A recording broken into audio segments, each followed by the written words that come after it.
Hi friends, welcome to not వైద్యం. ఈరోజు మనం శీఘ్రస్ఖలనాన్ని తగ్గించే ఒక సులువైన అద్భుతమైన చిట్కా గురించి మళ్ళీ తెలుసుకుందాం. శీఘ్రస్ఖలనానికి ఇంతకుముందు నేను ఎన్నో రకాలైనటువంటి చిట్కాలు కూడా చెప్పాను, చాలా నెంబర్ ఆఫ్ చిట్కాలు చెప్పాను. ఇందులో అన్ని చిట్కాలు కూడా చాలా అద్భుతమైన ఫలితాలని అందిస్తాయి. అయితే ఒక్కొక్కరికి ఒక్కొక్క చిట్కా అందుబాటులో ఉంటుంది కాబట్టి వీలైనన్ని ఎక్కువ చిట్కాలు చెప్పడానికి నేను ప్రయత్నిస్తాను. ఈ విషయంలో ముందుగా శీఘ్రస్ఖలనం గురించి కొంత అవగాహన అనేది మనకు ఖచ్చితంగా అవసరం. శీఘ్రస్ఖలనం సమస్యలు ఎందువల్ల వస్తాయి, సమస్యలు రాకుండా ఉండడానికి ఏం చేయాలనేది కూడా మనం ఖచ్చితంగా తెలుసుకోవాలి. చూడండి, చాలా మంది యూట్యూబ్ ఛానల్లో శీఘ్రస్ఖలనం అని, ప్రీమెచ్యూర్ ఎజాక్యులేషన్ అని కొట్టగానే నెంబర్ ఆఫ్ వీడియోస్ వస్తాయి.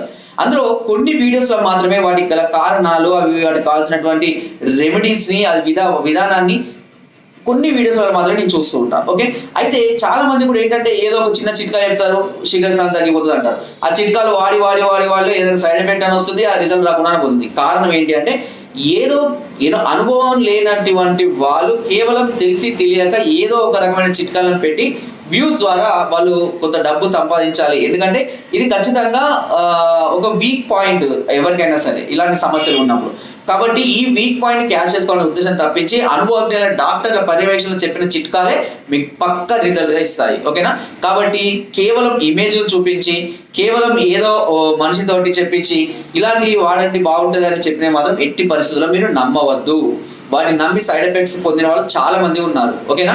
అందుకని నేను మరీ చెప్తుంటా, శీఘ్రస్ఖలన సమస్యలు ముందు వాటి గురించి ఎక్స్ప్లెయిన్ చేయాలి, రాకుండా వాటికి కావాల్సిన జాగ్రత్తలు చెప్పాలి, మెడిసిన్ చెప్పాలి, దానికి సంబంధించినటువంటి చిట్కాలు కూడా చెప్పాలి. ఇవన్నీ చెప్పినప్పుడే మనం అందులో కొంతవరకు అవగాహన అనేది కలుగుతుంది.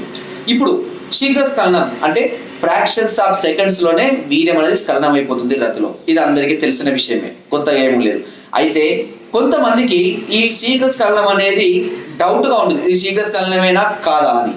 అయితే కొంతమందికి అంటే ఎప్పుడో ఒకసారి రతిలో పాల్గొనే వాళ్ళు కానీ, ఓవర్ ఎక్సైట్మెంట్, ఓవర్ టెన్షన్లకు గురయ్యే వాళ్ళు కానీ, లేదా ఎక్కువసేపు రొమాన్స్ లాంటి అధికంగా చేసే వాళ్ళలో కానీ, ఏవైనా మాదక ద్రవ్యాలు కానీ, డ్రగ్స్ కానీ, లేదంటే ఇలాంటి వయగ్రా లాంటివి కానీ వాడే వాళ్ళలో కానీ, బాడీ ఓవర్ హీట్ ఉన్న వాళ్ళలో కానీ, లేదా హస్తప్రయోగం అధికంగా చేసే వాళ్ళలో కానీ ఈ సమస్యల్ని అధికంగా మనం చూస్తూ ఉంటాం.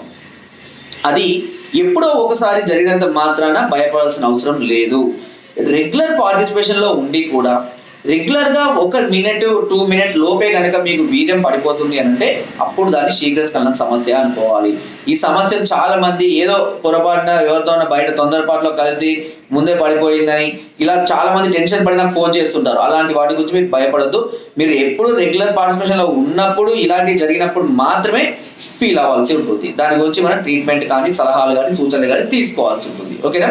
ఇకపోతే ఇప్పుడు నేను చెప్పినవన్నింటినీ కూడా మీరు జాగ్రత్తగా ఏవైతే కారణాలు చెప్పానో వాటన్నింటినీ మీరు రెక్టిఫై చేసుకోవాలి. మంచి ఆహారము, శరీరానికి బలాన్ని ఇచ్చే ఆహారం తీసుకోవడం వల్ల ఇలాంటి సమస్యలు చాలా త్వరగా క్యూర్ అవుతాయి. ఇకపోతే ఇప్పుడు నేను చిట్కా గురించి కూడా చెప్తాను.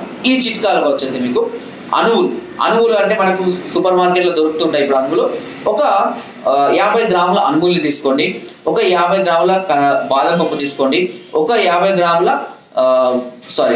జీడిపప్పు. ఓకేనా? ఈ మూడింటిని, అనువులు, బాదం పప్పు, జీడిపప్పు, ఈ మూడింటిని ఒక 1/2 లీటర్ నెయ్యిలో వేసి ఉడకనివ్వండి. బాగా ఉడుకుతాయి, బాగా ఉడికి మెత్తబడిపోతాయి. మెత్తబడినాక ఆ నెయ్యితో పాటు తీసుకొని దానిలో ఒక 50 గ్రాములంతా నెయ్యి కలపండి. ఓకేనా? అలా నెయ్యి కలుపుకొని దానికి వీలుంటే కొద్దిగా అంత ఒక 2-3 చెంచాలంతా కండ చక్కెర కలుపుకొని ఒక చిన్న జాడీలో భద్రపరచుకోండి. ఓకేనా? అర్థమైంది నేను చెప్పిన ప్రాసెస్ అంతా. ఉడికి మెత్తబడిన తర్వాత దానిలో ఒక 50 గ్రాముల తేనె వేసి, ఒక 2-3 చెంచాలంతా కండ చక్కెర వేసి, ఒక మంచిగా కలిపి ఒక జాడీలో కానీ ఏదైనా బౌల్లో కానీ మీరు భద్రపరచుకొని ఉదయము, మధ్యాహ్నము, రాత్రి అన్నం తిన్న తర్వాత ఒక్కొక్క చెంచా చొప్పున వీటిని తీసుకుంటూ ఉండాలి. ఇలా ప్రతిరోజు కనుక మీరు తీసుకుంటూ ఉంటే ఇది నరాలకు మంచి బలాన్ని, సత్తువను, టైమింగ్ ని, హార్ట్ ఎరెక్షన్స్ ని, మంచి ఫీలింగ్స్ ని, హార్మోన్స్ డెవలప్మెంట్ కి ఈ చిట్కా చక్కగా ఉపయోగపడుతుంది. శరీరానికి మంచి బలవర్ధకం, మంచి పుష్టి చేస్తుంది. సన్నగా బలహీనంగా ఉన్న వాళ్ళకి కూడా మంచి బలాన్ని ఇస్తుంది. ఓకేనా? సో ఇలాంటి చిట్కాలు వాడుకోవడం వల్ల ఎలాంటి సమస్యలు లేకుండా ఈ సమస్య నుంచి మనం చాలా త్వరగా బయటపడుతూ ఉంటాం. ఓకే, కానీ సమస్య చాలా రోజుల నుంచి కనుక మిమ్మల్ని వేధిస్తూ ఉంటే ఇలాంటి చిట్కాలతోటి మీరు సమయం వృధా చేసుకోవద్దు. తప్పకుండా అనుభవజ్ఞైన డాక్టర్ల పర్యవేక్షణలో మెడిసిన్స్ వాడుకోవడం వల్ల దీని నుంచి మీరు చాలా త్వరగా బయటపడతారు.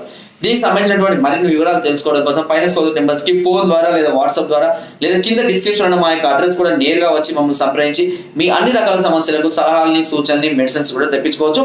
ఒకవేళ మీరు రాలేని పరిస్థితిలో ఉంటే కొరియర్ ద్వారా కూడా మెడిసిన్ పంపించే అవకాశాన్ని నాటు వైద్యం ఛానల్ మీకు కలిగిస్తుంది. సో ఫ్రెండ్స్, నా వీడియో కనుక మీకు నచ్చినట్లయితే ఒక లైక్ షేర్ చేయండి. మరిన్ని వీడియోస్ కోసం సబ్స్క్రైబ్ చేయడం మర్చిపోకండి. మీ అమూల్యమైన సలహాలని సూచనలు కామెంట్ ద్వారా తప్పకుండా తెలియజేయండి. Thank you.